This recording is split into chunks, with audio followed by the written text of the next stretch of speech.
నమస్కారం. ఇది సంగతికి స్వాగతం. బిక్కుబిక్కుమంటున్న యూపీఏ నెత్తిన మరో పిడుగు పడింది. కాగ్ రిపోర్టు రూపంలో పార్లమెంట్లో బొగ్గు బాంబు పేలింది. 1,70,000 2Gని తలదన్నే భారీ కుంభకోణం ఆధార సహితంగా బయటకు వచ్చింది. చిత్తు ప్రతి దశ నుంచే పెను సంచలనం సృష్టించిన ఆ కోల్గేట్ అక్రమాల విలువ అక్షరాల 1,86,000 కోట్లు. పోటీ బిడ్డింగ్ లేకుండా ఇష్టానుసారం బొగ్గు క్షేత్రాల కేటాయింపు వల్ల ఖజానాకు పడిన చిల్లు ఇది. రిలయన్స్ పవర్ పై ఉదారతతో వచ్చిన నష్టం 29,033 కోట్లు. ఢిల్లీ ఎయిర్పోర్ట్లో 1,63,000 కోట్లు. వాటన్నింటినీ తన నివేదికల్లో ప్రభుత్వానికి నివేదించింది కాగ్. ఇప్పటికే వినియోగదారుల నుంచి అభివృద్ధి సుంకం రూపేణా 3,415.25 కోట్లు ముక్కుపిండి వసూలు చేసిన వైనాన్ని ఉతికారేసింది. మొత్తంగా 3,80,000 కోట్ల లుకలుకలు సంబంధించి ప్రభుత్వం పార్లమెంటు ముందుంచిన కాగ్ నివేదిక యూపీఏ మనుగడనే ప్రశ్నార్థకం చేస్తోంది. అన్నా బృందం నాడే చెప్పినట్లు తిన్నగా ప్రధాని మెడకే చుట్టుకున్న బొగ్గు కుంభకోణం మన్మోహన్ సర్కార్కి అగ్ని పరీక్షగా మారింది.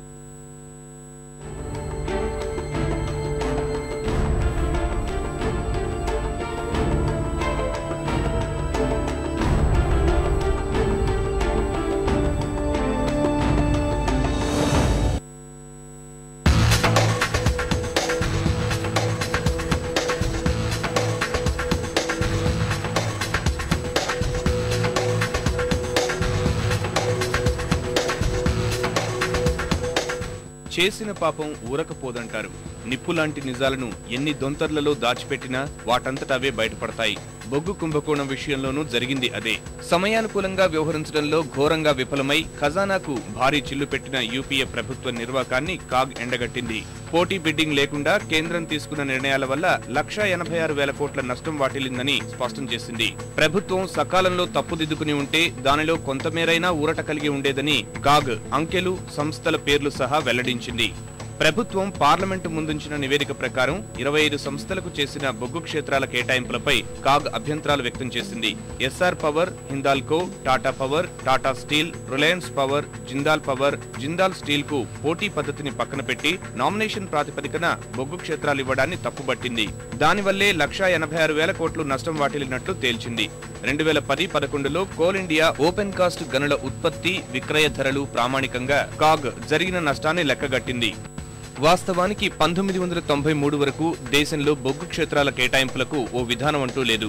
ఆ తర్వాత నుంచి మంత్రివర్గ ఉపసంఘాల సిఫార్సుల ఆధారంగా కొన్ని సందర్భాల్లో నేరుగానే ప్రైవేట్ సంస్థలకు కేటాయిస్తూ వచ్చారు.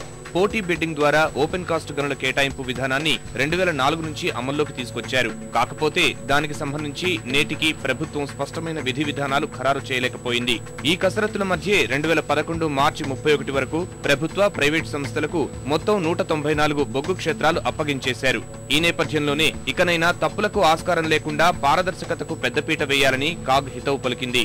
దానికోసం తక్షణం బొగ్గు శాఖ కేటాయింపులపై స్పష్టమైన విధి విధానాలు ప్రకటించాలని సూచించింది.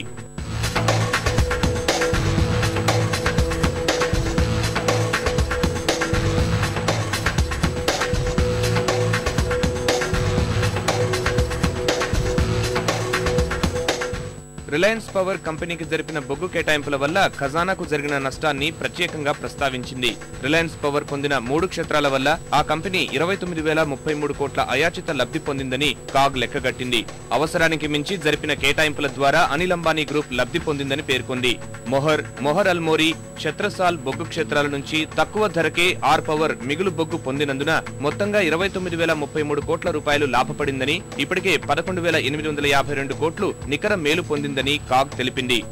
మధ్యప్రదేశ్లో రిలయన్స్ పవర్ కు జరిపిన బొగ్గు కేటాయింపు అనుమతులన్నీ పరిశీలించి కాగ్ లోటుపాట్లను నిశితంగా వివరించింది.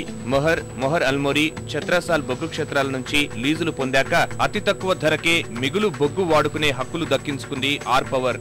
During the tenure of the Prime Minister as the coal minister between the period of 2005 to 2009, when the Prime Minister of this country was the Minister of Coal in this country, 159 blocks were allotted to private parties, and they were done without an auction. The government had taken a decision in 2006 to auction all the blocks. Even a law was introduced in Parliament, but a law was kept pending from 2006 to 2010, and the final rules were notified in 2012. In these 7 years, 159 blocks were allotted to individuals who did not qualify to qualify for power generation or had the capacity to extract these coal blocks. This is a scam. It's not only a scam, it's again a murder and a loot just under the nose and in the ministry headed by the Prime Minister. Reliance power కి కేటాయింపులపై CAG లేవనెత్తిన మరో కీలక అంశం అసలు మూడవ బొగ్గు క్షేత్రాన్ని ఎందుకు కేటాయించారని. 4000 మెగావాట్ల విద్యుదుత్పత్తి కేంద్రానికి 2 బొగ్గు క్షేత్రాలు సరిపోవని కేంద్ర విద్యుత్ శాఖ ఎలా అభిప్రాయపడిందని కాగ్ ఆశ్చర్యం వ్యక్తం చేసింది. ఎందుకంటే దాని ఆధారంగానే ఆర్ పవర్ కు ఛత్రసాలనే మూడో బొగ్గు క్షేత్రాన్ని కేటాయించారు. అది ప్రభుత్వ రంగ సంస్థ ఎన్టీపీసీని కాదని. అక్కడ మతలబు ఉందన్న కాగ్ భవిష్యత్తు పారదర్శకత కోసమైన మూడవ బొగ్గు క్షేత్ర కేటాయింపుపై సరైన రీతిలో పునఃసమీక్ష చేసుకోవాలని ప్రభుత్వానికి హితవు పలికింది. నిజానికి 4000 మెగావాట్ల ఆర్ పవర్ ప్రాజెక్టుకి రోజుకి 20 మిలియన్ టన్నులు ఇచ్చే 2 బొగ్గు క్షేత్రాలు సరిపోతాయనేది కాగ్ అభిప్రాయం. Government is badly exposed through the 3 reports of the CAG which tell the corrupt practices and crony capitalism followed by the government in the power sector, in the coal sector and in the PPP modes in the development of the Delhi airport also, which has become the costliest airport now. So what we are saying is we are following up with the coal scam, which is the biggest scam, 1,80,000 crores. CW2G was 1,76,000 crore and earlier CWG was 76,000 crore. So the UPA government first scam 76,000 crore, second scam 1,76,000 crore, third scam 180,000 crore. So this is what is happening. It is they are looting the country. UPA has no moral right to continue into power. केवल average के आधार पर आंकलन करना, इससे हमारी ministry सहमत नहीं है. कि 1993 से धीरे धीरे कोल की रिक्वायरमेंट को ज्यादा महसूस किया गया. कोल इंडिया के द्वारा कोल की रिक्वायरमेंट पूरी तरह से पूरी नहीं की जा सकती है. तब से कोल ब्लॉक्स के एलोकेशन का सिस्टम शुरू हुआ. प्रगति की ओर ले जाना चाहते थे, जिसकी वजह से हमारे पास और कोई दूसरा विकल्प नहीं था कि हम कोल ब्लॉक्स को प्राइवेट सेक्टर के लिए एलोकेट करें और ज्यादा से ज्यादा कोल का उत्पादन कर सके. ఆర్ పవర్ మాత్రం ఈ విషయంలో తమ తప్పెక్కడా లేదంటోంది. మిగులు బొగ్గు వాడుకోవడం అన్నది మంత్రివర్గ ఉపసంఘం నిర్ణయం మేరకే జరిగిందని, ఎక్కడా మరో మాటకు తావులేదని 2008, 2012 2 సందర్భాల్లో మంత్రివర్గ ఉపసంఘం దానిని సమీక్షించి మరీ అనుమతించిందని ఆర్ పవర్ వాదన స్పష్టం చేస్తోంది. సంప్రదాయ పద్ధతులు కాక భారీ పెట్టుబడులతో ఆధునిక పరిజ్ఞానాన్ని వినియోగించడం వల్లనే తక్కువ సమయంలో ఎక్కువ బొగ్గు తీయగలిగామని రిలయన్స్ సమర్థించుకుంటోంది.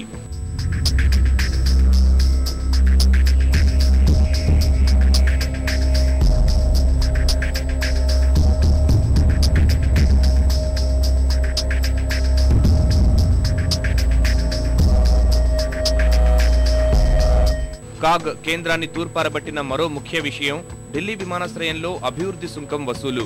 జీఎంఆర్ సంస్థ అధీనంలోని ఢిల్లీ ఇందిరాగాంధీ అంతర్జాతీయ విమానాశ్రయం సంస్థ కోసం నిబంధనలు పక్కన పెట్టి పౌర విమానయాన శాఖ అత్యుత్సాహం ప్రదర్శించిందని తలంటింది. జరిగిన కుంభకోణాన్ని సవివరంగా నివేదించింది. ఏడాదికి 100 రూపాయల నామమాత్రపు రుసుముకి భూమి పొందిన జీఎంఆర్ 60 ఏళ్లలో 1,63,557 కోట్లు మూటగట్టుకోనుందని లెక్కలన్నీ సభ ముందుకు పెట్టింది. దానిలో భాగంగానే నిబంధనలకు విరుద్ధంగా అభివృద్ధి సుంకం వసూలుకు అనుమతించి ఇప్పటికే 3,415.25 కోట్ల రూపాయలు వినియోగదారుల నుంచి వసూలు చేశారని తెలిపింది కాగ్. ఢిల్లీ అంతర్జాతీయ విమానాశ్రయంలో జీఎంఆర్ సంస్థకు 54% వాటా ఉంది. దీనికి సంబంధించి ఢిల్లీ ఇందిరాగాంధీ ఎయిర్పోర్ట్ లిమిటెడ్ ఒప్పందానికి ఎలా తూట్లు పొడిచింది కాగ్ తన నివేదికలో పొందుపరిచింది. నిజానికి నిర్మాణ వ్యయానికి సరిపోయేంత వరకు మాత్రమే అభివృద్ధి సుంకాన్ని వినియోగదారుల నుంచి వసూలు చేసుకోవడానికి తొలుత అనుమతి ఇచ్చారు. విమానాశ్రయం నిర్మాణ వ్యయంలో 19% మాత్రమే ఈక్విటీల నుంచి రాగా మిగిలిన 42% రుణాల ద్వారా మిగిలిన మొత్తాన్ని సెక్యూరిటీ డిపాజిట్స్, అభివృద్ధి సుంకం ద్వారానే సమకూర్చుకున్నారు. కాకపోతే ఆపరేషన్ మేనేజ్మెంట్ డెవలప్మెంట్ అగ్రిమెంట్ నిబంధనల అమలు విషయంలో కేంద్రం అన్ని వేళలా విమానాశ్రయ యాజమాన్యానికే అనుకూలంగా వ్యవహరిస్తూ వచ్చింది. ప్రస్తుతం ఢిల్లీ అంతర్జాతీయ విమానాశ్రయంలో వచ్చిపోయే అందరి నుంచి యాజమాన్యం ప్రయాణికుల అభివృద్ధి సుంకాన్ని వసూలు చేస్తోంది. దేశీయంగా 220 నుంచి 520 రూపాయలు, అంతర్జాతీయ ప్రయాణికుల వద్ద 490 నుంచి 1200 రూపాయల వరకు పన్ను బాధేస్తున్నారు. ఈ కేసులో ఒప్పందం తరువాత కల్పించిన అన్ని రాయితీలపై విచారించి కేంద్రం తగిన చర్యలు తీసుకోవాలని కాగ్ సూచించింది. కుంభకోణాలతో పాటు కోల్ ఇండియా దుస్థితిని కాగ్ తన నివేదికలో పొందుపరిచింది. ప్రాజెక్టుల్లో ఆలస్యం వల్ల కోల్ ఇండియా 116 మిలియన్ టన్నుల ఉత్పత్తి కొరతను ఎదుర్కొంటుంది. దానికి కారణం ఏడాది నుంచి 12 ఏళ్ల వ్యవధి దాటుతున్న ప్రతిపాదిత 36 ప్రాజెక్టుల్లో ఏ ఒక్కటి పూర్తి కాకపోవడమే. భూసేకరణ, అటవీ అనుమతుల్లో ఆలస్యం, నిర్మాణం, సాంకేతిక పరిజ్ఞాన బిడ్లలో జాప్యం, రైల్వే వైపు నుంచి సహకారం లేకపోవడం వంటి కారణాలతో ప్రాజెక్టులు ఆలస్యమవుతున్నాయని కాగ్ పేర్కొంది. బొగ్గు ఉత్పత్తి, సరఫరా మధ్య అంతరాన్ని పూడ్చుకునేందుకు కొత్త ప్రాజెక్టులను నిర్ణీత సమయంలో పూర్తి చేయడం తప్పనిసరనేది కాగ్ సూచన. బొగ్గు క్షేత్రాల కేటాయింపులకు సంబంధించి అసలు అగ్ని పరీక్ష ఎదుర్కొంటోంది ప్రధాని మన్మోహన్ సింగ్. ఎందుకంటే 2006 నుంచి 2009 మధ్య కాలంలో బొగ్గు గణన మంత్రిత్వ శాఖని ప్రధాని స్వయంగా పర్యవేక్షించారు. కాగ్ తప్పుబట్టిన కేటాయింపుల్లో సగానికి పైగా ఆ మధ్య కాలంలోనే చోటు చేసుకున్నాయి. ఇదే విషయంపై గతంలో అన్నా బృందం ప్రధాని లక్ష్యంగా తీవ్ర స్థాయిలో విరుచుకుపడింది. ఇప్పుడు కాగ్ నివేదిక రూపంలో ఆ అవకతవకలన్నీ వెలుగు చూశాయి. ఈ బొగ్గు గండాన్ని ఎలా గట్టెక్కడం అన్నదే ఇప్పుడు మన్మోహన్ సర్కారు ముందు నిలిచిన అతిపెద్ద సవాల్.